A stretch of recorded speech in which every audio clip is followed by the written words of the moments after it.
आकांक्षा जी, Germany से। राधे राधे। राधे राधे महाराज जी। महाराज जी, हम Germany में रहते हैं और आपकी असीम कृपा, प्रतिदिन की शुरुआत आपकी वाणी से ही होती है। दिन भर राधा नाम चलता है और महाराज जी हम शनिवार को कई देशों के साधक मिलकर राधा नाम की कीर्तन आदि करते हैं। किसी भी व्यक्ति या परिस्थिति में दोष दर्शन नहीं करते और हम हर प्रतिकूलता को अपना प्रारब्ध मानकर राधा नाम का आधार बनाकर सहज हो जाते हैं। तब किसी भी प्रतिकूलता में सामने वाले व्यक्ति को सही या स्वयं में ही दोष दर्शन होने लगता है। महाराज जी, अपने दुख से निराशा नहीं बल्कि दूसरे व्यक्ति के कष्टों का चिंतन ज्यादा होता है। महाराज जी, मेरी सहजता से धीरे धीरे ऐसा नहीं, ऐसा चला जाता है कि जैसे हम इनके प्रति ना द्वेष करते हैं और ना इनके प्रति हमारी अहित भावना है। अब ये हमसे द्वेष करके जल रहे हैं तो ये इनका स्वभाव है और इनको जलना चाहिए, क्योंकि जब जलेंगे तभी इनको महसूस होगा कि मैं गलत हूं, मेरा हृदय जल रहा है। हमको उससे दुखी नहीं होना चाहिए। हमको दुख तब होना चाहिए जब हमारी किसी क्रिया से, हमारी वाणी से इनको दुख पहुंचा, तो हमें पश्चाताप होना चाहिए कि हमने गलत किया, आगे से नहीं करेंगे। लेकिन हम स्वयं अपने रास्ते सही चल रहे और कोई हमसे द्वेष करके दुख प्राप्त कर रहा है, ये उसकी बुद्धि है, हम उसको रोक नहीं सकते, उसे हम संभाल नहीं सकते। इसलिए हमें दुखी नहीं होना चाहिए। हमें बस इतना देखना है हमारे द्वारा किसी को दुख न पहुंचे। अब वो हमारे प्रति भावना करके दुखी हो रहा है तो उसको हम क्या कह सकते हैं?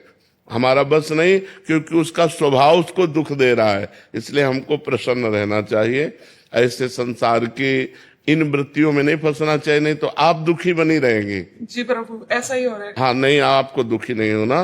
प्रसन्न आत्मा संतुष्टा एन केनवा, हर परिस्थिति में प्रसन्न रहो। हमारे द्वारा अगर दुख किसी को मिला तब तो दुख होना ठीक है, क्योंकि उससे हमारा पाप नष्ट हो जाएगा, उससे हमारी क्रिया सुधर जाएगी।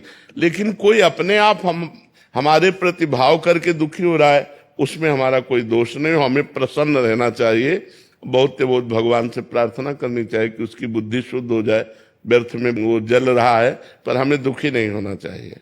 प्रभु, अगर हमें पता ही नहीं है कि हमारा कोई दोष है या नहीं है, हम सब कुछ ठीक कर रहे हैं और हम कोशिश कर रहे हैं कि हमसे कोई दोष ना बने, फिर भी कोई हमें बार बार प्रतिकूलता दे रहा है, हमको नहीं तो सहना चाहिए, हमें सहना चाहिए। हाँ, उमा क्षमा सापो ते भारी, अपने कर्म जाय अपकारी। जब आप सहोगी तो आपकी सहनशीलता उसके स्वभाव को नष्ट कर देगी, उसको ठीक कर देगी, उसका दंड उसको मिलेगा। उमा क्षमा श्राप होते भारी, जो शाप होता है उससे भी अधिक बलवान क्षमा होती। आपने क्षमा कर दिया, प्रतिकूलता वो ज्यादा नहीं बढ़ पाएगा, वो नष्ट हो जाएगा, क्योंकि वो प्रतिकूलता जो दे रहा है वो हम क्षमा के द्वारा सह रहे हैं। तो ये हमारी सहनशीलता हमको बचा लेगी और उसको नष्ट कर देगी। ऐसा नहीं कि हम 4 गाली रोज कोई देता, हम चुपचाप सह रहे हैं तो 8 देने लगेगा, नहीं, वो देने लायक नहीं रहेगा।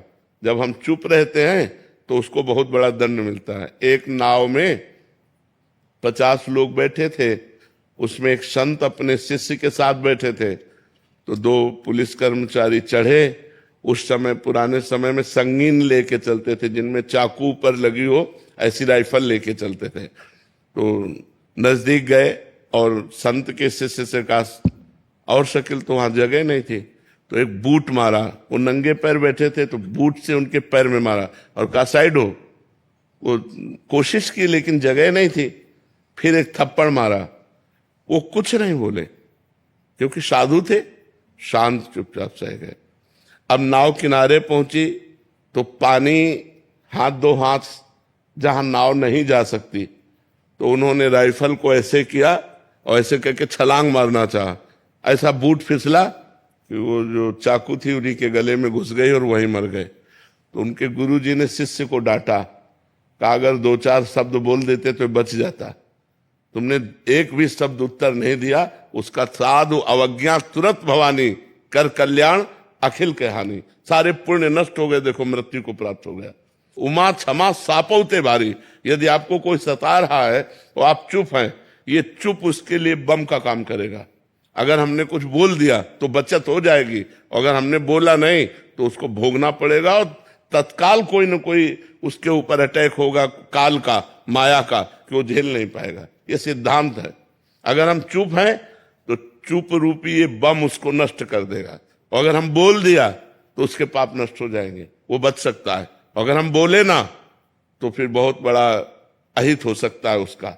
तो हम ये न सोचे कि जो हमारे साथ प्रतिकूलता, गाली दे रहा है या हमें परेशानी कर रहा है, यदि मैं इसका उत्तर नहीं दिया तो कल ये बढ़ करके करेगा, नहीं, कल करने लायक नहीं रहेगा, क्योंकि परमात्मा है ना, वो देख रहा है। अब हमारा कर्म हमको भोगना है तो बात अलग है, अगर कर्म नहीं भोगना है तो उसको दंड निश्चित मिल जाएगा, पक्का मिल जाएगा।